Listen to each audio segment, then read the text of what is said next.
जय भोलेनाथ। दोस्तों, भगवान भोलेनाथ को इस समस्त सृष्टि का रचयिता माना जाता है। उनका न ही आदि है और न ही अंत। हिंदू धर्म में सोमवार के दिन का बेहद महत्व माना जाता है। सोमवार का दिन भगवान भोलेनाथ को समर्पित होता है। जो भी व्यक्ति सोमवार के दिन विधि विधान से शिव जी का पूजन और आराधना करता है, उसके जीवन के समस्त कष्ट दूर हो जाते हैं। इसके साथ ही जीवन में सुख और समृद्धि का वास हो जाता है। भगवान भोलेनाथ को बेहद जल्दी प्रसन्न होने वाला देवता भी मानते हैं। भोलेनाथ का विवाह पार्वती जी के साथ हुआ था। इसके लिए पार्वती जी ने सैकड़ों वर्षों तक कठिन तप किया था। तप के बाद एक वक्त ऐसा भी आया था जब पार्वती जी को भगवान शिव की परीक्षा का सामना करना पड़ा था। तो आइए जानते हैं वो पौराणिक कथा। पौराणिक कथाओं के अनुसार माता पार्वती ने भगवान शिव को अपने पति के रूप में पाने के लिए सैकड़ों वर्षों तक कठोर तप किया था। उनकी तपस्या को देखकर देवताओं ने शिव जी से देवी पार्वती की मनोकामना पूरी करने की प्रार्थना की थी।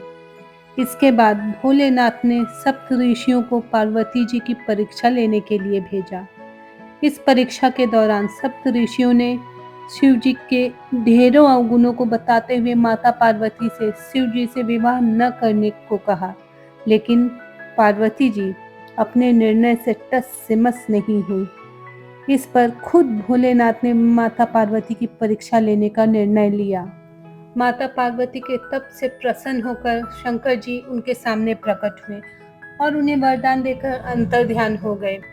कुछ क्षणों के बाद ही एक मगरमच्छ ने एक लड़के को पकड़ लिया और लड़का मदद के लिए पुकारने लगा। बच्चे की आवाज सुनकर पार्वती जी नदी किनारे पहुंची और उनका मन द्रवित हो गया। इस बीच लड़के ने माता पार्वती को देखकर कहा कि मेरी न माँ है, न पिता है, न ही कोई मित्र है। माता, अब आप ही मेरी रक्षा करें। इस पर पार्वती जी ने मगरमच्छ से कहा कि लड़के को छोड़ दे। इस पर मगरमच्छ ने कहा कि दिन के छठे पहर में जो मुझे मिलता है उसे आहार बनाना मेरा नियम है। पार्वती जी के विनती करने पर मगरमच्छ ने लड़के को छोड़ने के बदले पार्वती जी के तप से प्राप्त वरदान का पुण्य फल मांग लिया। इस पर पार्वती जी तुरंत तैयार हो गई। मगरमच्छ ने बालक को छोड़ दिया और तेजस्वी बन गया। अपने तप का फल दान करने के बाद पार्वती जी ने बालक को बचा लिया और एक बार फिर से भोलेनाथ को प्रसन्न करने के लिए तप करने बैठ गई। इस पर भोलेनाथ दोबारा प्रकट हुए और पूछा कि तुम अब क्यों तप कर रही हो? मैंने तुम्हें पहले ही मनमांगा वरदान दे दिया है।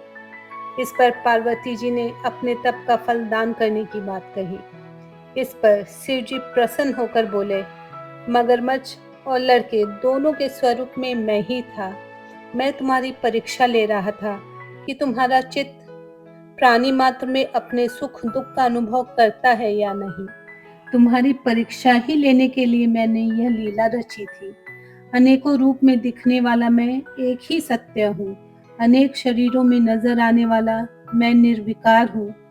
इस तरह पार्वती जी शिव जी की परीक्षा में उत्तीर्ण हुई और उनकी अर्धांगिनी बनी। दोस्तों, अब जाते जाते बस इतना ही कहूंगी। प्रारंभ से अंत तक और अंत से अनंत तक सब शिव है। जय भोलेनाथ।